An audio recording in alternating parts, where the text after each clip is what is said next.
Instagram open कर दो। Instagram open કર્યા બાદ તમને જે મનપસંદ હોય તે ફોટો લઈ લો।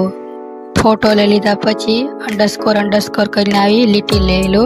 લીટી બનાવીને બીજી પણ આવી લીટી બનાવી દો। પછી કંઈક આવી રીતના એડજસ્ટ કરી દો। એડજસ્ટ કરીને નામનો શેપ લઈ લો। શેપ લઈને કંઈક આવી રીતના કરી દો। પછી સ્ટીકર પર જઈને બીજો ફોટો લઈ લો। બીજો ફોટો લઈ લીધા બાદ હેપી બર્થડેનો ટેક્સ્ટ લખી દો। હેપી બર્થડેનો ટેક્સ્ટ લખ્યા બાદ તમારું નામ લખી દો। પછી તમારી જન્મ તારીખ લખી દો।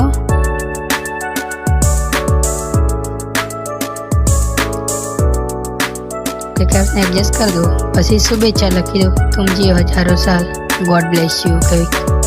પછી તમારું મનપસંદ સોંગ લઈ લો જન્મદિવસનું। પછી આ તમારી સ્ટોરી કંઈક આ રીતના બની જશે।